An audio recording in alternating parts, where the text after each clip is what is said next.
This episode is brought to you by LifeLock. Between two-factor authentication, strong passwords, and a VPN, you try to be in control of how your info is protected. But many other places also have it, and they might not be as careful.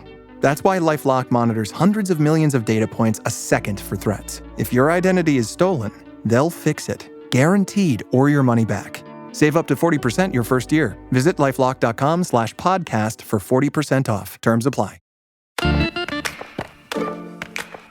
Last time on Damages, we went to Ecuador, the first country to add rights of nature to its constitution.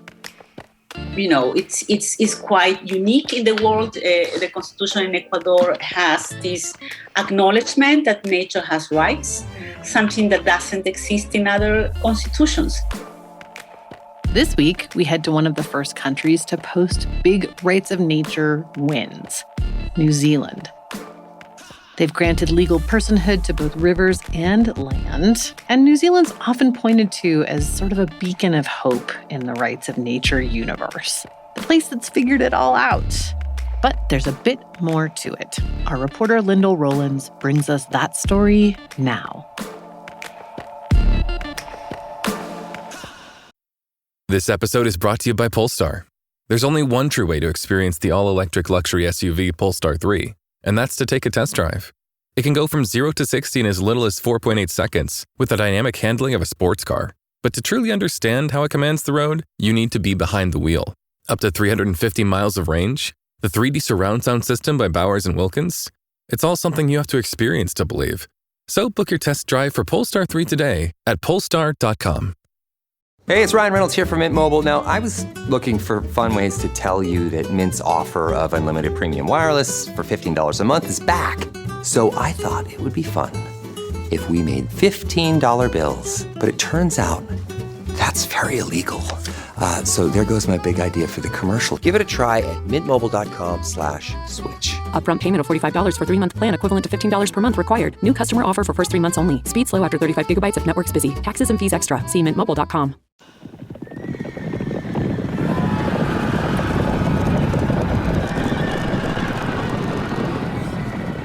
These chaotic sounds, horses, fires, and shouting, are from a performance art piece welcoming a group of judges to the small town of Ruutuki on New Zealand's North Island back in 2005. In order to understand exactly what's happening here, you have to know some backstory. First, Ruutuki is a town in northern New Zealand in the homelands of a Maori tribe called Tuhoe. Back in the 1840s, when New Zealand was being colonised, Maori chiefs entered into a treaty with Queen Victoria called the Waitangi Treaty. It was supposed to recognise Maori ownership of land and resources while New Zealand was being formally established as a British colony. The problem was the government, which is called the Crown in New Zealand, broke the treaty almost immediately. They started finding ways to cheat or sometimes outright steal land from Maori. Fast forward 100 years to the 1970s. That's when the government finally makes an attempt to acknowledge what happened all those years ago and how the actions of the Crown still affect Maori today. They created something called the Waitangi Tribunal. It's designed to hear and address claims from the tribes like Tuhoe, who were wronged during colonisation. When the Waitangi Tribunal came to Ruutuki to hear testimony from Tuhoe, a local elder, artist and activist Tame Iti was tasked with organising the welcome ceremony. And what he put together was a historical reenactment of sorts. That performance art piece you heard before. It was held at a spot in the road where there's a painted white line.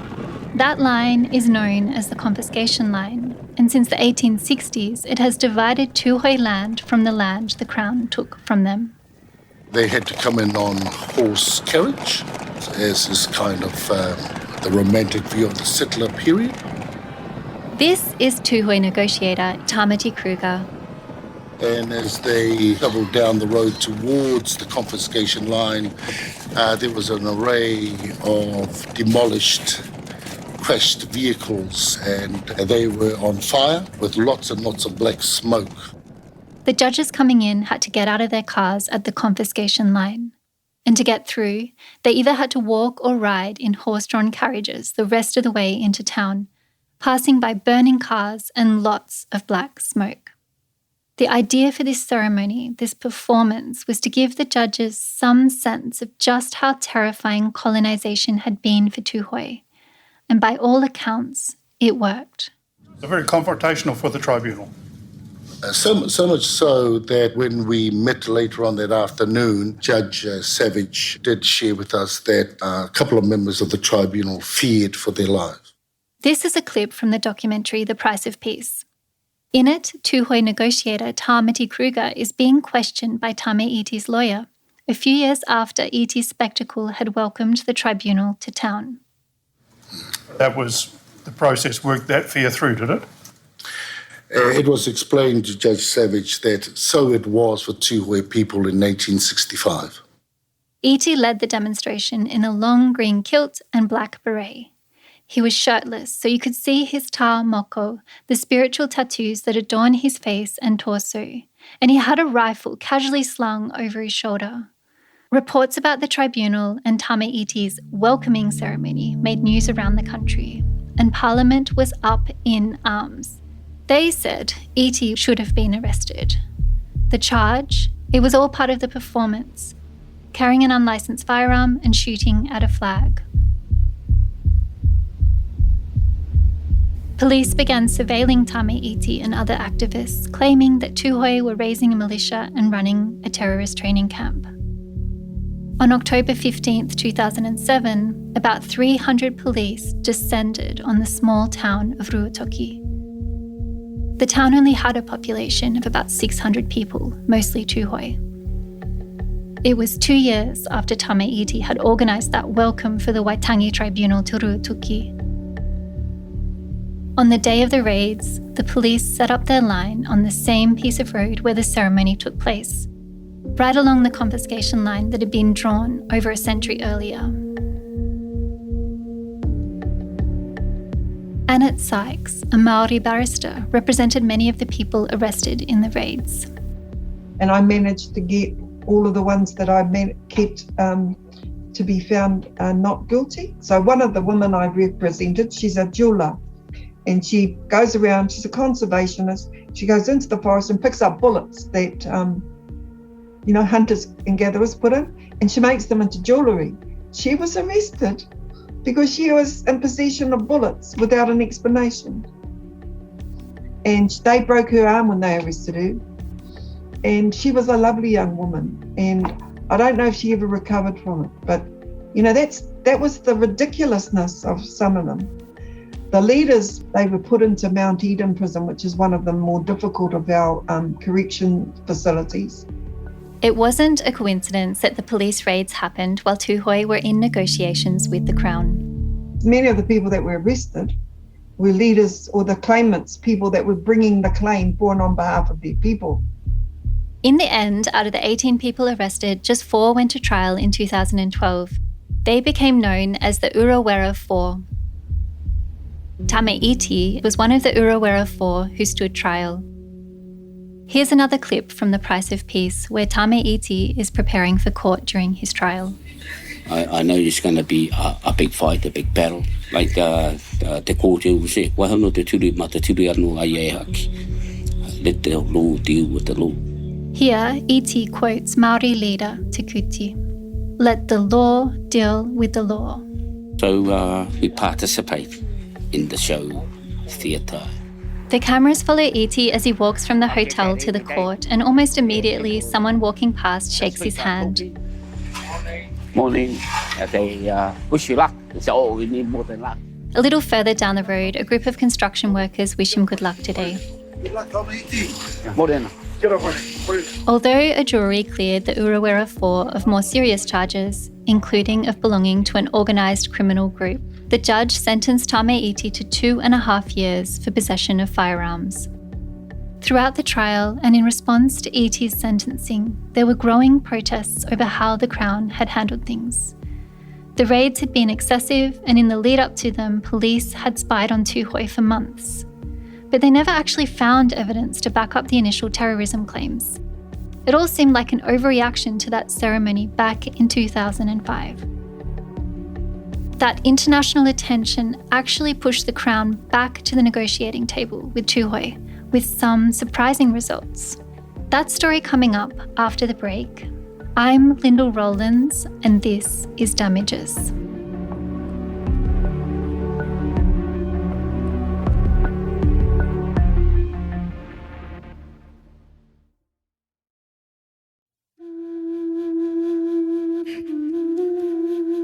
Tuhoe had many claims to the Waitangi Tribunal, but one claim in particular was considered non-negotiable: the return of their homeland, Te Urewera, which for Tuhoe is not just a special place, but an ancestor. Okay, so there was an elder who I used to see at jail. Here's Annette Sykes again. Before the raids, she'd worked on Tuhoe legal claims for decades. One of the key witnesses for me, he described it in our language as Te Urewera is my mother and my father. It's where I grew up. It's where I go to pray. It's where I go to partake of food that nourishes me and my future generations. So for you to suggest that you can own my mother and my father is completely antithetical to our ideology or our relationships to that environment.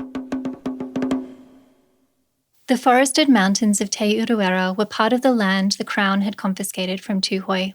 Tuhoe spent the 20th century essentially locked out of involvement in their own homeland.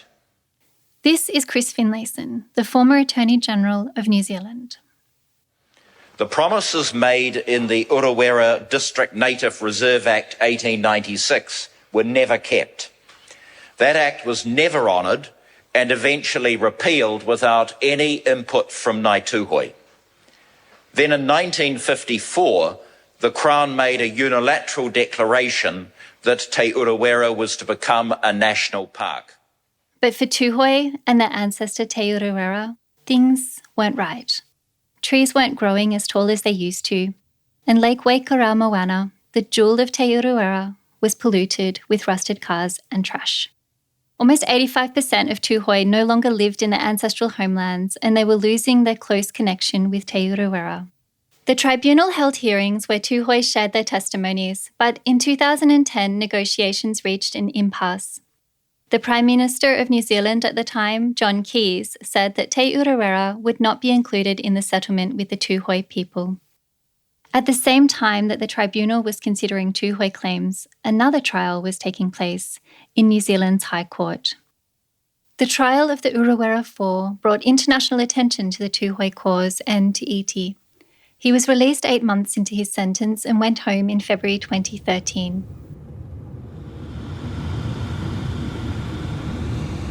The last stretch is about 5 miles or 10 kilometres. This is from the documentary Price of Peace Again. Tame Iti is being driven home on the morning he was released from prison. And it used to be the road between Tāneatua and Ruatoki was being the road of white supremacy mentality, because there's all confiscation land. But not anymore. The year after Tame Iti was released, police returned to Ruatoki. This time they were there to apologise to Iti and the community for the harm caused by the 2007 raids. Media organisations have also apologised to Iti for the way they reported on the Crown's narrative, that the Urewera Four were terrorists. But these weren't the only apologies that were made in 2014. Today, sir, we begin to remedy that history. Te Urewera will no longer be a national park. Instead, it will have its own legal identity. It reflects a Tuhoe view of Te Urewera as having an identity in its own right, not as a mere possession, but a treasured place that requires respect and careful stewardship. The Crown finally agreed to give up its control of Te Urewera. It wasn't quite land back, but it was a big step forward. The Crown's redress to Tuhoe also included extensive apologies for more than 100 years of harm. The Te Urewera Act was one of the first laws in the world based on the rights of nature, and it grants legal rights to the homelands of the Tuhoe. Te Urewera is ancient and enduring. It is alive with history. It is abundant with scenery. It has its own spirituality. It has its own authority. It has its own life force. And for Tuhoe, the people who come from Te Urewera, who know Te Urewera best, for Tuhoe, Te Urewera is the heart of that great fish that Maui had caught. This is Maori law professor Jacinta Ruru. She's not reciting a poem or reading from an essay. She's reading the text of the Te Urewera Act of 2014 at a TEDx event. Professor Ruru describes the Te Urewera Act as one of the most beautiful pieces of legal writing you'll ever come across. And so while I do not routinely encourage the reading of legislation for joy, this is perhaps one exception. As Professor Ruru explains, in Aotearoa, as New Zealand is known to Maori, legal personality is about more than protecting nature. So we've used legal personality here in Aotearoa, New Zealand, to do something more, and that is to recognise and to reconnect with an Indigenous worldview of this place. And it is incredible that it has been born from the heartache and struggle to create these opportunities to disrupt the racism in our society. So how did Tuhoe convince the Crown to agree to this settlement? I think when we crossed over the psychological barrier of not viewing Te Urewera as property, the whole obstacle of ownership disappeared. This is Tamati Kruger talking about the Te Urewera negotiations on Radio New Zealand. The idea that Te Urewera would belong to itself rather than to Tuhoe, it's a Tuhoe idea, but it's also made the Crown feel less uncomfortable about Tuhoe claiming their land back. And in the aftermath of all the protests, it gave the Crown an out without reversing their position entirely.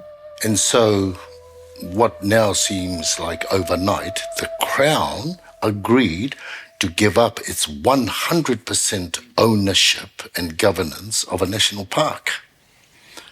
Why? Because we were no longer talking about ownership.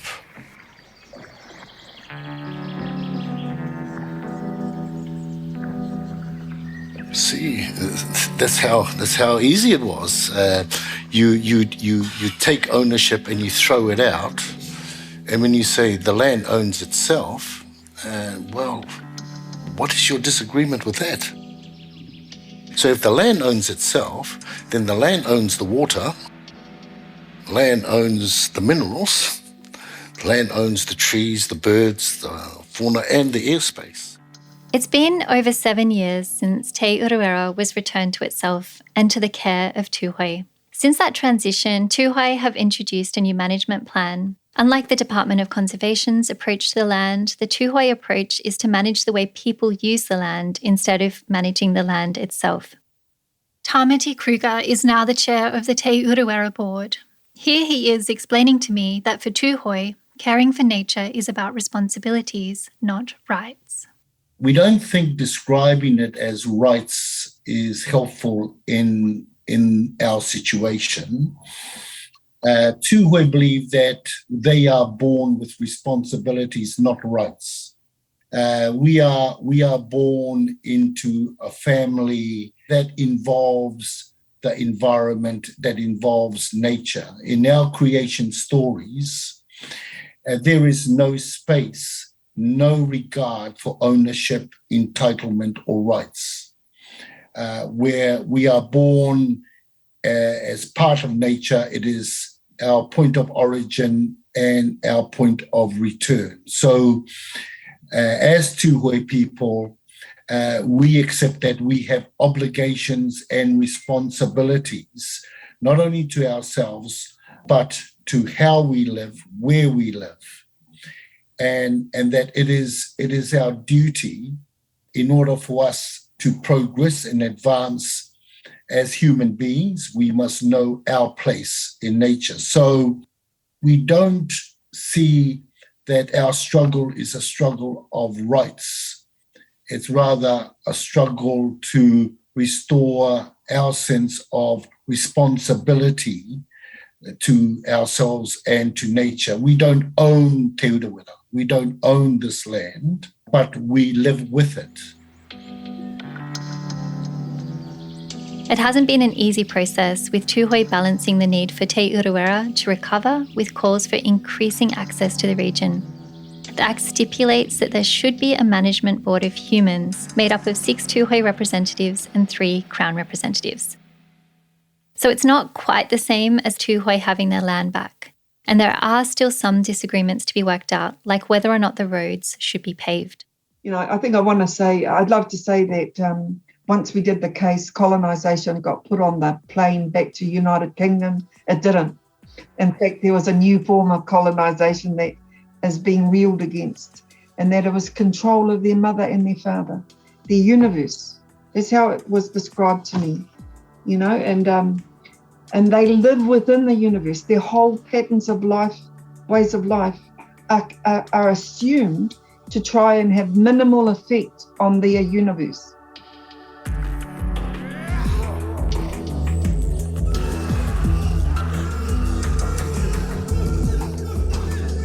Wow, Lyndall, this is such an incredible story, and there's so much more to it than I originally thought. I'm so glad that you dug into it for us, and also really glad you had me watch that documentary, The Price of Peace, about the police raids. I know, it's such a beautiful documentary, and I really recommend that anyone listening to this also have a watch of the documentary too. As an American who's not used to seeing government officials apologize for anything ever, I was also really struck by the apologies. It's, let's just say, not something we see much of in this country. But there are all these scenes in the film where politicians and even the police who conducted those raids come and personally apologized and sit and actually listen to them. It's pretty incredible. Yeah, these are some really moving scenes, especially the hakas from the Tuhoe.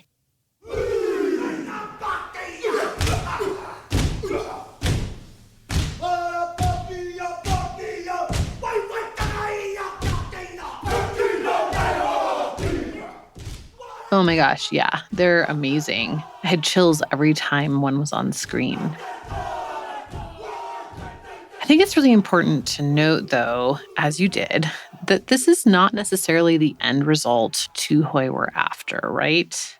Yeah, I think that maybe for a lot of people outside of New Zealand, we might sort of think of this act as being this total victory. But here's what Annette Sykes had to say about that. Can I say they see this as a step along the way too, as one of the lawyers? I don't think where they've landed is quite where they want to be, but it's the fact that they've ended up in a relationship with the Crown, which gives them co-governance and co-authority, co-management, and the ability to design restrictions and limits within what their ecological vision of that part of the world is certainly a better truth for them than when we started this in the middle of the 1990s.